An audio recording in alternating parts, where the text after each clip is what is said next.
Hello everyone, welcome to this week's edition of Telegraph Herald More Than the Score. I'm your host Steve Ortman. Alongside me this week, Brenden West.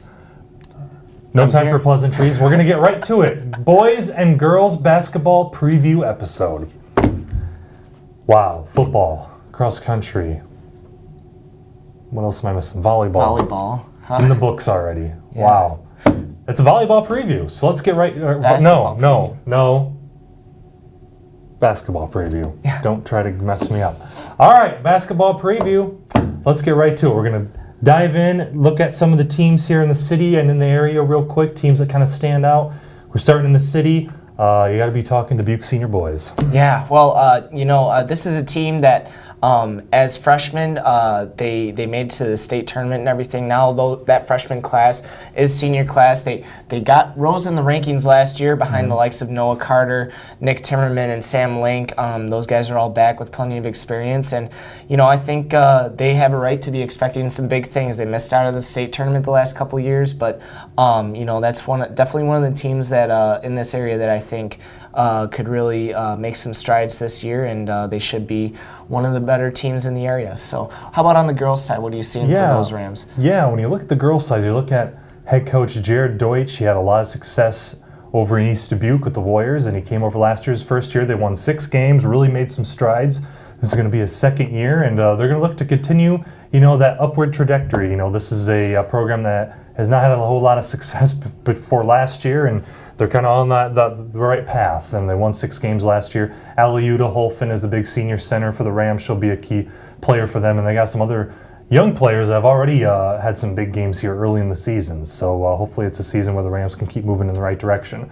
Switching over now, Dubuque Hempstead boys graduated a lot from last year. Yes, they did. It's going to be tough. The likes of Lucas Duax and Keith Johnson, they obviously filled huge roles for these guys, but there's still some good experience there. Lucas's brother Max Duax, he's got a great outside shot. He'll be joining his older brother Lucas at Upper Iowa when this season is done, a recent commit up there. It's kind of difficult to say what Hempstead's going to be right now without actually seeing what they are, just because of the high turnover on that roster. But Coach Kurt Deutsch has definitely put that team in position in years past to be in the hunt. Like Senior, they were a game away from making it to state last season, so we'll just kind of see. I've learned over the recent years not to count out Hempstead, and so we'll see what this team brings this year for sure. On the girls' side, obviously we've got Casey Breitbach. What's her group look like this year? First of all, Casey Smith. Casey Smith. I'm sorry, Casey. I went to high school or college with Casey, and she's always gonna be Casey Breitbach for me. Casey Smith, what you got there? Oh man, wow. Anyways, yes, Casey Smith entering her second year coaching her alma mater Mustangs, and this is a program now 2 years in a row they've made it to the regional final. Come up short, still looking for that first ever trip to the Iowa State girls basketball state tournament. They got some talent back. They're going to be in the hunt again this year. Madison Fleckenstein, a terrific guard. Riley Kay and Corinne Meyer have been terrific posts. And Kaylee Springer as another guard, really quick, elusive guard, came up towards the end of the season last year, played a big role, and they've got the returning talent back, so this is a team that expects, once again, to be pushing and making that push to try to reach the state tournament. Now we switch gears here to Dubuque Wahlert boys. How things looking on that end?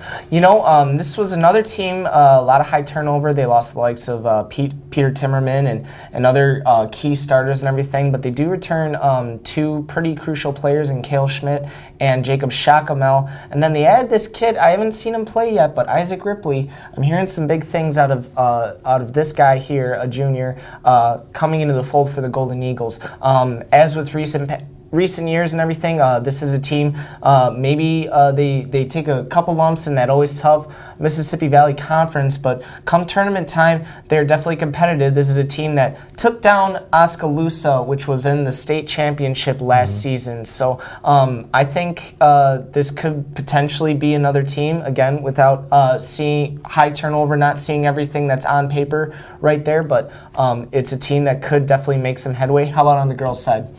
Yeah, for the Golden Eagle girls, it's been an uphill battle the last couple of years. They just have not had that big post player, which is so key in the Mississippi Valley Conference, and they're once again going to have to be creative defensively.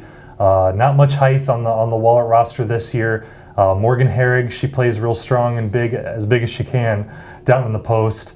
And they've got some other guards and can create turnovers. Allie Kutch is a young player that came on last year. She's a sophomore this year. She'll be scoring from the perimeter. And if they got a lot of quick, elusive players that create turnovers, the key is going to be is how they cash in on those turnovers, as it's going to be tough to score in the lane for the Eagles this year. But they're going to always present a challenge for opposing teams no matter what. So it'll be interesting to see how things go for Wahlert. Now we switch gears to the first time participating Western Dubuque Bobcats in the MVC. How things looking for the boys under a new coach? You know, I'm actually really excited to see what Western Dubuque actually does this year. I had the privilege of watching that volleyball team compete in the MVC, and you know what? I think they surprised some people. With their ability to compete with those MVC teams. I think WD has the potential there too. They've got Calvin Harris, obviously the football co-player of the year here for the TH.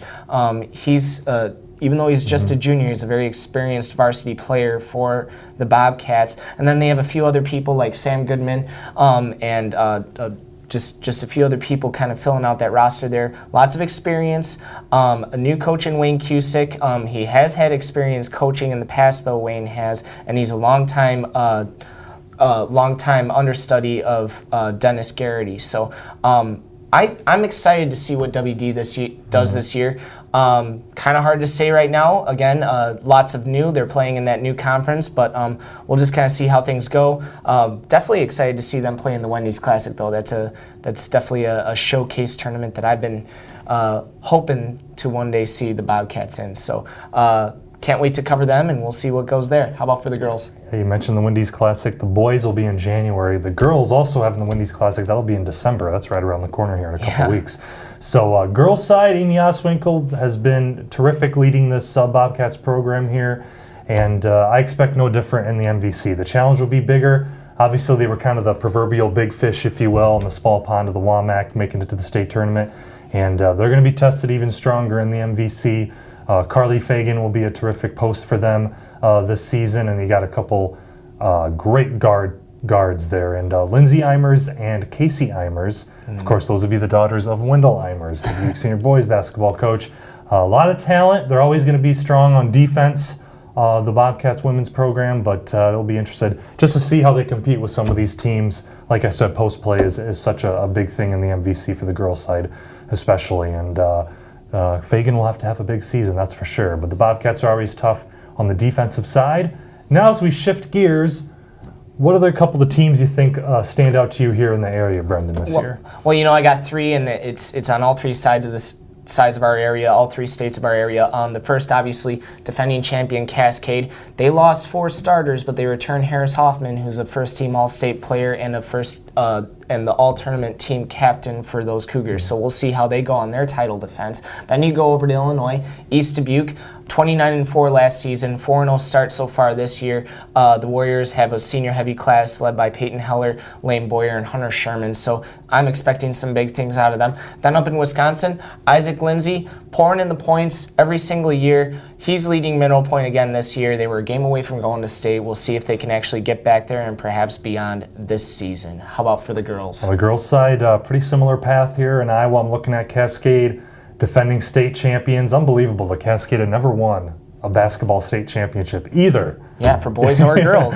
Yeah. and they double dip last year. So you don't double dip the chip, Brenden, unless it's winning state championships, That's baby. right.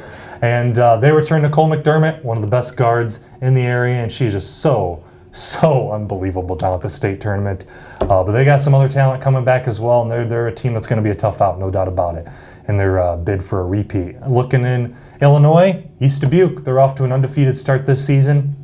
They did lose 3 key starters, but boy, they've got players stepping in. Cassidy Fine. You're looking at Paige Mindorf's been terrific in the post so far, and the Warriors off to a hot start.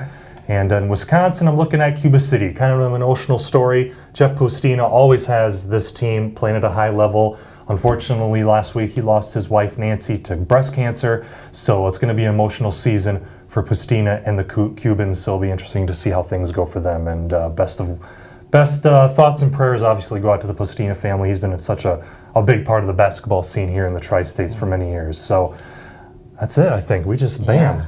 That's a basketball preview. That's Got how a we do long it. season ahead of us, but I'm looking forward to it, man. It's gonna be exciting. fun. Lots of good teams here. Yep. You know that's how we do it, Brenden. Our executive producer, Paul, comes in, so we're going to be doing a morning score or what? And we say, boom, let's do basketball preview. We take care of business, man. Pick and Done. roll. What, Paul? Malone to Stockton. What? Yeah. Good job, guys. You're like the mailman, man. Because You're always that's how we roll. All right, that's it. That's going to do it for this week's edition of Telegraph Herald. More in the score. I'm your host, Steve Ortman. For Brenden West, for Nagger, Paul Root Sides, we will see you next week. swish.